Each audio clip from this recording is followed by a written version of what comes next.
All right, so I want to go ahead and actually hold one of these frames. So how do I do it? Don't grab a bee. Don't grab a bee. We're going to set this box on right now. Okay. Go ahead and set that box right on top of the other box. Okay. All right. Oh yeah, that's pretty heavy. They get a lot worse. Okay. There we go.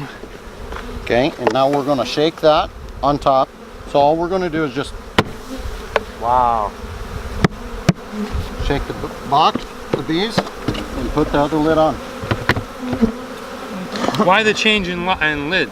Because I want these to go with the queens. Personal preference. Oh, okay. It's a lot of just maneuvering things around and repositioning and stuff. It's a lot of work. Yeah. It's a lot of work, right? So this is all nectar. Oh my. Look at this. Wow. You can see inside of each one of these little honeycombs. It is inside each little cell is all the nectar that the bees made. Oh, this is awesome. They collected it. Wow, and some of them are inside the little hole, like drinking. Are they drinking it or are they making it? Yep, they're drinking it or putting it in. So crazy because they're inside there. You can see them stuck inside each little cell and they're drinking and their little tail is like wiggling like it's stuck in a hole, like their body is like drinking it. Wow, this is fascinating, guys. I've never been this close to bees other than on a baseball field, and well, you usually don't want to get stung when you're out in the outfield. So how long have they been sitting there drinking this? Since we smoked them. Since they came back from the flower and put it in there. So they basically go out there, fly around the almond trees, They suck the flower? Anywhere, I have queen, anywhere that they can get nectar is where they're going to get nectar and pollen. And right now they're getting a lot of pollen and a lot of nectar off of different kind of flowers all over. Just a few minutes ago when I walked over here, there really wasn't that big of a swarm going on, the bees and stuff, but they've taken the lids off, they found the queen, and now, well, they're everywhere. There's thousands of bees flying around. It's actually pretty comfortable knowing that I got this little spacesuit on, and you know, I didn't know what to expect. I gotta be honest with you, I was a little well, I don't know if I was scared, but I didn't know what overwhelmed. I didn't know what to expect, but it's actually kind of cool being out here and working amongst the bees.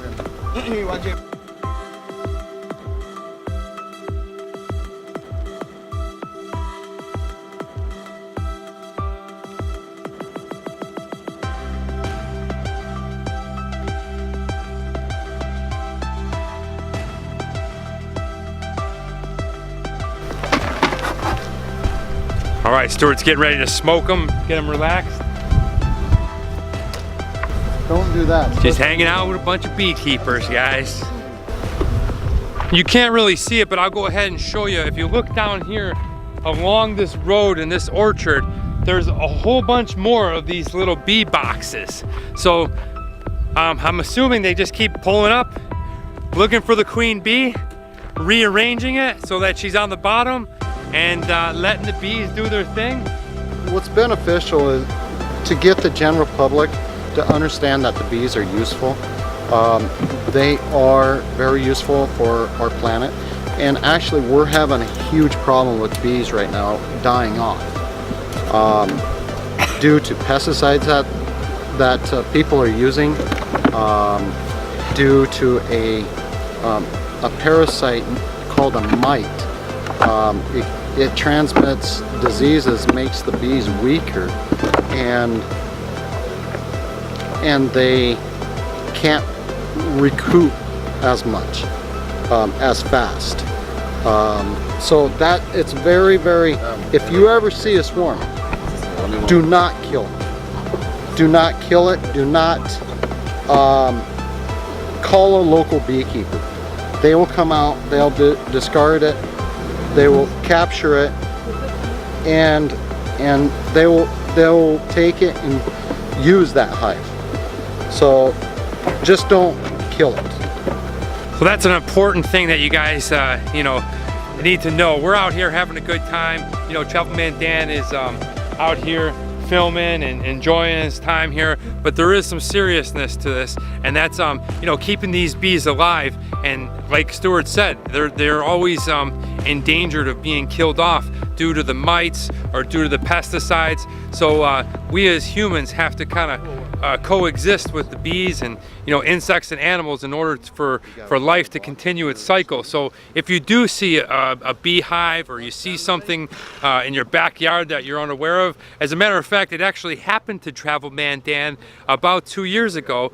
There was a swarm of bees and they were making their own hives type thing right underneath a bench in my friend's backyard. So we called the local bee hunters or bee farmers, bee keepers, and they went ahead and took care of it. So very important that you listen to Stewart's advice and call somebody, call a professional, because they can take care of it in a manner that, while it keeps the bees alive and it keeps it good for our planet and for the bees to go ahead and continue making delicious honey, I guess. But check it out, this is another orchard, the other side. If you see, we were just over here, and then if you look on this side, this is a walnut orchard. Isn't that pretty cool? All these, obviously they're not in season, they're just starting to bud. Walnuts to my right and almonds to my left.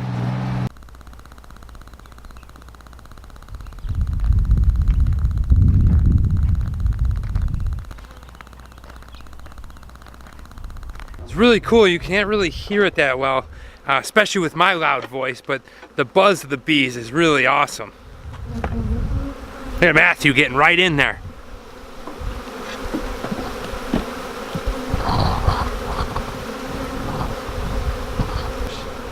So Stewart, do you have a favorite part of the beekeeping experience? Yeah, summertime when the bees are working for me and getting honey. And all I have to do is put empty supers on, and then they fill them up for me. And do you get really sticky during that time?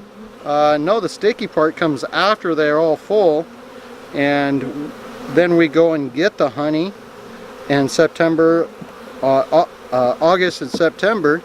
We go get the supers and they're full of honey, and then we extract them. That's when it gets sticky. Want to see a bee hatching? Yeah, let's take a look. Get a look at a bee hatching. Right here you can see the brood coming off. Oh wow. And the bee is sitting there. Wow. Wow. If you look closely, you can see the bee hatching outside its little cell right there. You can see the head. Look at him coming out right now. Or her. Wow. Fascinating stuff here in Waterford, California, out here with Stewart, his crew, and the bees. Oh man.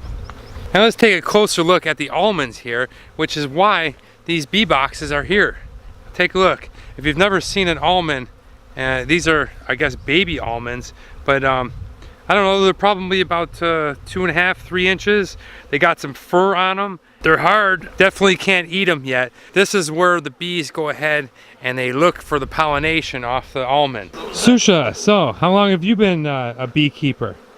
4 years. 4 years, okay. And what is the part that you enjoy the most about beekeeping? I don't know what I enjoy. You just like it all, huh?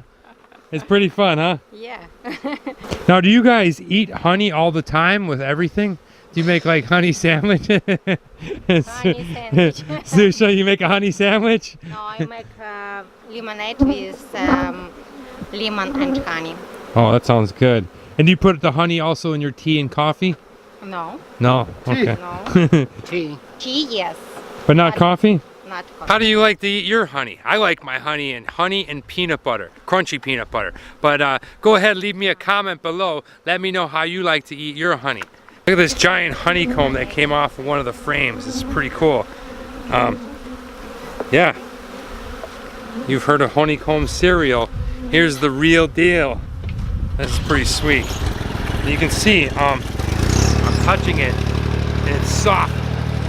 It's like wax, and you can feel. Look where I just put a thumb imprint on it, and Wow, this is really cool.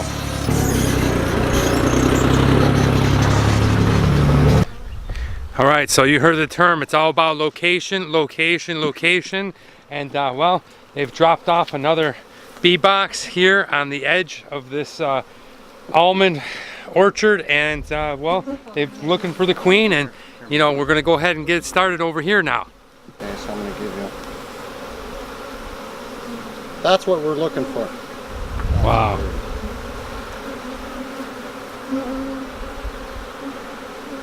I gotta say, this is such an interesting thing out here. Grab a lid. I knew that, well, bees make honey, but I didn't know how it was actually done. And of course, if you've never seen this done before, well, now you know one of the processes out here as we're splitting. We're gonna go on and we're gonna look at how the queen bee is made. And what is that process called again, Stewart? Queen rearing. Queen rearing. So in a few minutes, we're going to go ahead and leave this section, and we're going to go take a look at queen rearing. And Stewart's going to go ahead and show us what that's all about.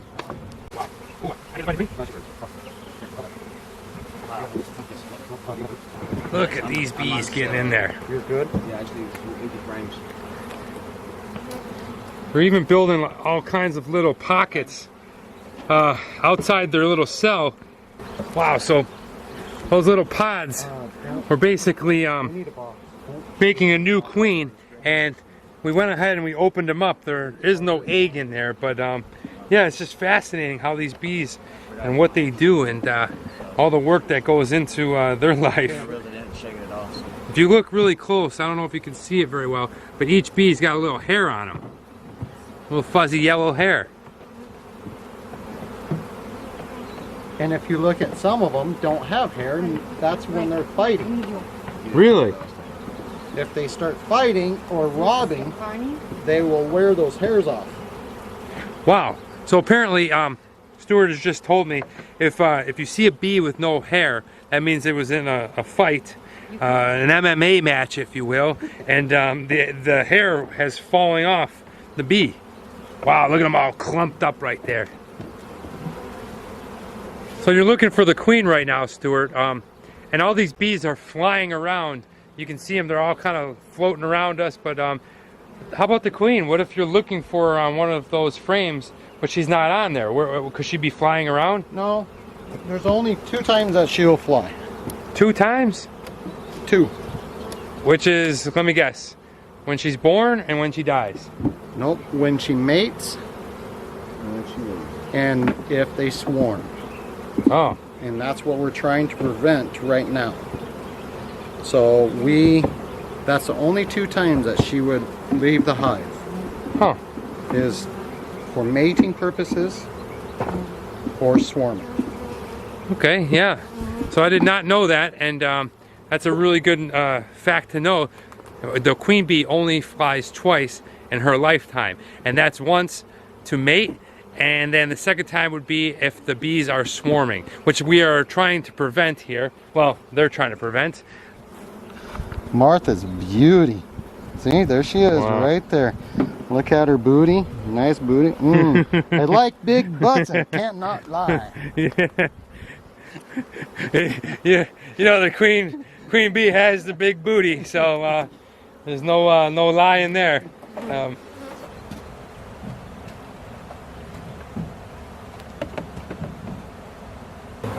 know, it's really crazy. You know when you get mesmerized by watching fire, and you can just sit there and watch the flame, or water, or waterfall. You know, if you haven't seen my video of Niagara Falls already, I'll go ahead and throw a card up there right now, and you can go ahead and check that out and watch the falls. But, you know, I gotta say, just watching the bees work, just watching them fly around and do their thing is actually really quite mesmerizing.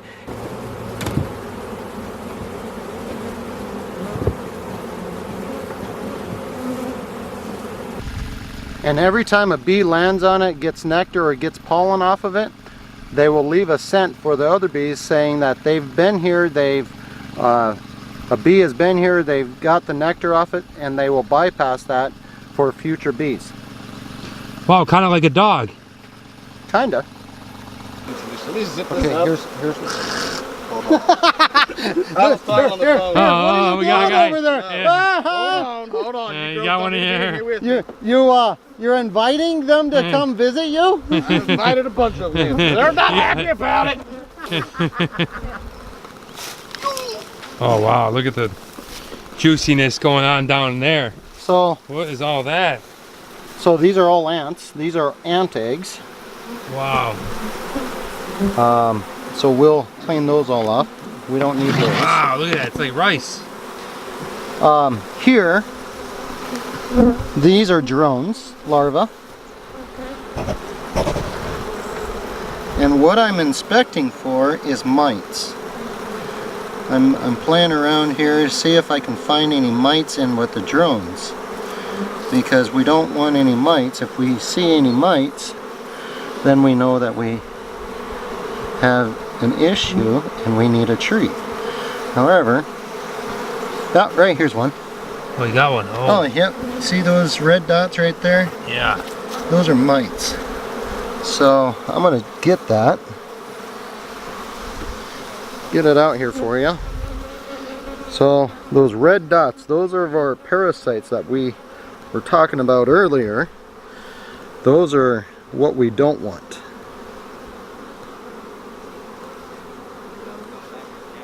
Wow. Oh, just like that, huh? Just like that. Okay. The bees' lifespan generally it's about 30 days. However, when they're not flying, like winter time, they can last through the winter because they don't wear out their wings. Oh, wow. So in 30 days, the wings wear out and they just drop down and then Yep. just, wow. The mortality rate, well, think of how many bees get hit by a car. Or how many, sorry to say this, but it's a dog-eat-dog world out there. Yeah, they probably get eaten by other insects. Birds. Birds, yeah. Birds, like, especially when they're full of nectar, all that sweet, gooey stuff in their stomach. A bee is like a candy to a bird. That's right. I like that. So there you have it. 30 days, you know, I guess it would be worse than the Middle Ages. How about a queen bee? Queen bee can live up to 4 or 5 years. However, we generally replace them every year. Wow. I mean, you just like get rid of them, or? We will requeen them, yes. Wow. All right. Well, there you go. You got a big booty. You last longer. That's right. Amen. Amen. Waterford. Okay. Okay. So we have left Waterford, and now we are in Delhi at one of the other bee box. I'll call them bee boxes. Apiary. What are they called? Apiary. Apiary. Ooh, there's a term I haven't heard of before. So we are at an apiary in Delhi. And what we're doing is, before we were splitting, but now we're gonna do a process called grafting. And Stewart can tell us a little bit more about what grafting is. What exactly are we doing when we're grafting?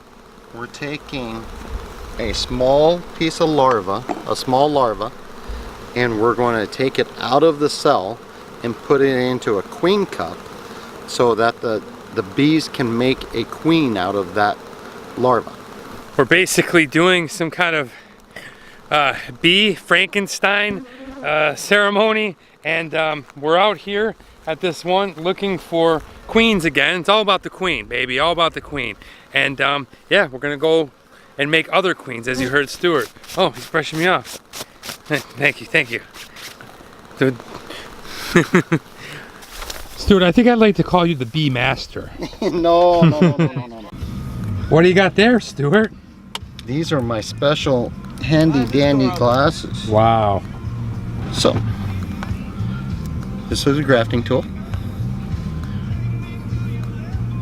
And this is what we get the larva out of with.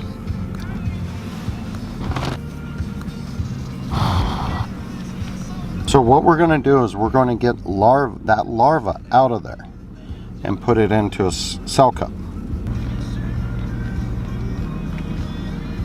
Are you eating them? I'm eating the royal jelly. That's royal jelly? That is royal jelly. How's it taste? Good. You want to taste some? I do.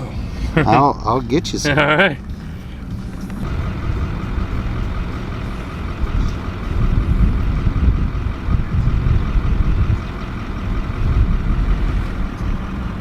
And this is what we do.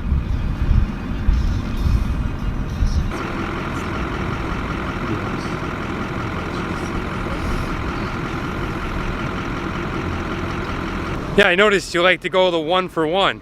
One inside the tube, and then you like to taste one. So I want to try some of that royal jelly. All right.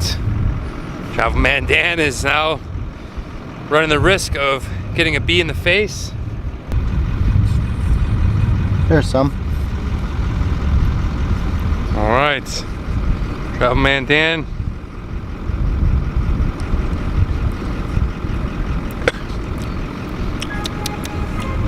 Not sure how I feel about that, Stewart. So if you can find pollen at the store, very good. I imagine it's pretty expensive stuff. No, it's not. We're good. Wow. Well, Another day in paradise. Sure. And what's nice about this, beekeeping, this is our office. Nothing better than nature. Nature is at its finest. So come back, North Dakota, stay tuned, we will do honey. that sounds like a great idea.